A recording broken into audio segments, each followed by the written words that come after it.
In today's video, I'm going to be showing you how to do two really cool Korra combos in Avatar Legends, the fighting game that I've seen a lot of people online asking how to do.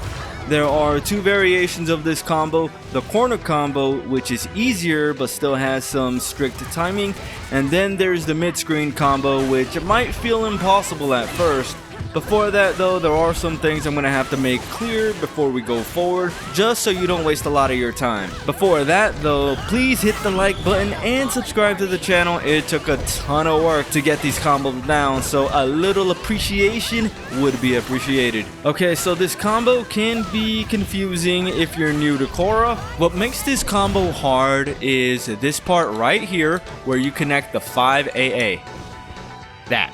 Or the 2A after freezing the opponent. Those are the hard parts of these combos, and the reason I say it can be confusing is because Korra has two modes that can make this combo really easy.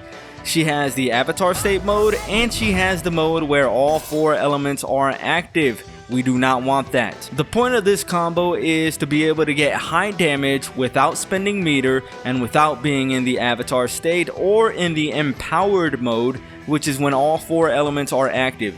If you're not an Avatar fan and you just picked up the game because you thought it looked cool, Korra is in the Avatar State when her eyes are glowing. She's in the Empowered mode when the four elements under her picture are glowing white like this. Avatar State allows for a lot of crazy stuff that I'm not going to go into in this video, and the Empowered mode allows for her next special attack to have new properties. In the case of the quarter circle forward AC, this would make your opponent stay in the frozen state for a little bit longer, making combos easier to do. You want to make sure that the Avatar State and the Empowered mode are turned off, so go to your player settings and make sure Avatar State is set to normal. If your four elements are active, just press start twice and that'll reset everything. We're going to start with the corner variation first because it's easier and it will take you some time to get it down anyway. So let's just move to the corner.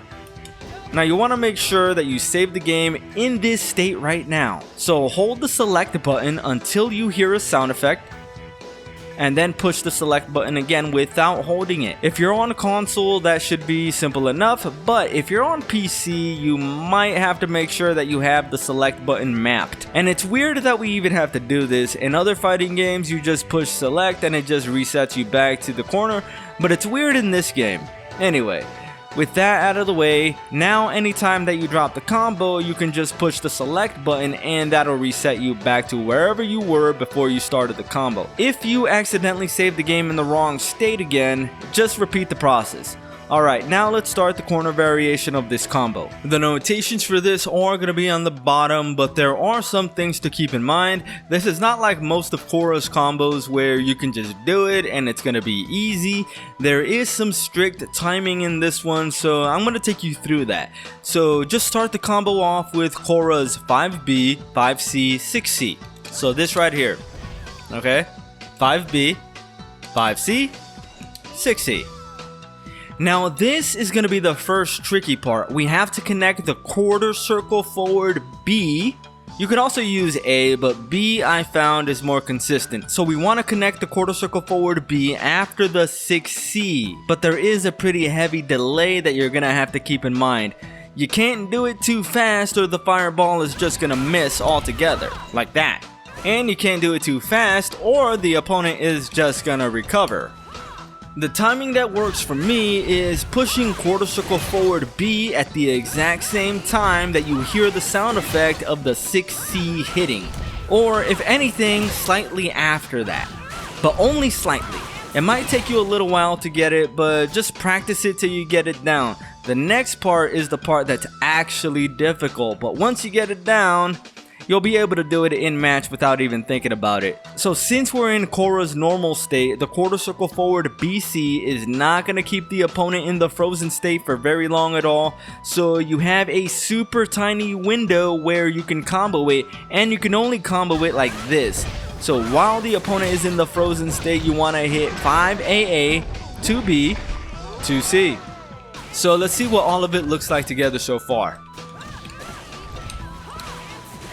Yeah, see what I mean about the delay? I don't even begin to push the 5AA until Korra's foot hits the ground, so try to time it like that. Now let's try it all together. Oh yeah, you also want to add the powered up quarter circle back A for a ground bounce to continue the combo after that.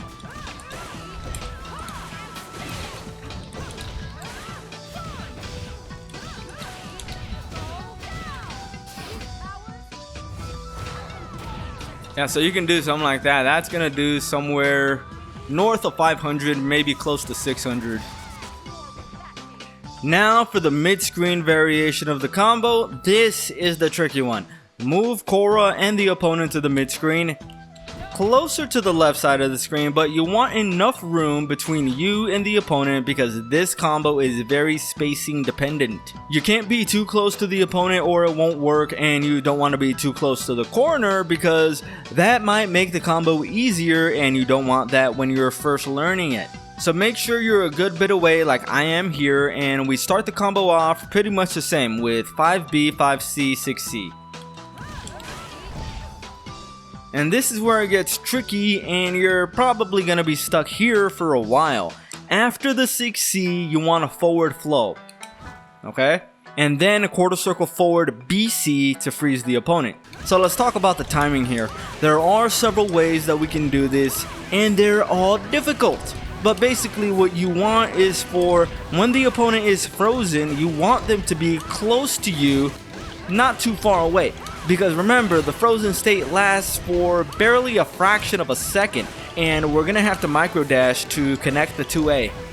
So during the animation of the 6C, when the pillar hits the opponent, you want to try to time the 6F to the sound effect of the 6C hitting the opponent. I push quarter circle forward B immediately after that with no delay. And then I tend to time the 5C to the moment that you hear Korra's fireball splash the opponent.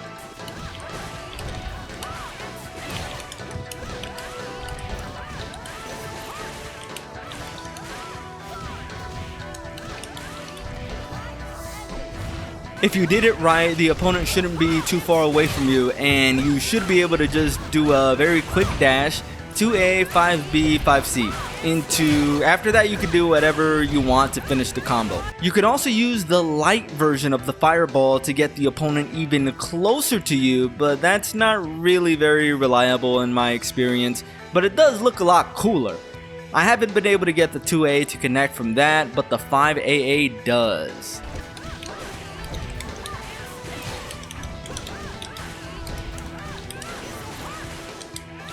Alright, so that's going to be it for this video. If you dudes enjoyed it, you know what to do. Hit the like button, subscribe to the channel. I'm SwitchPlayed. Done.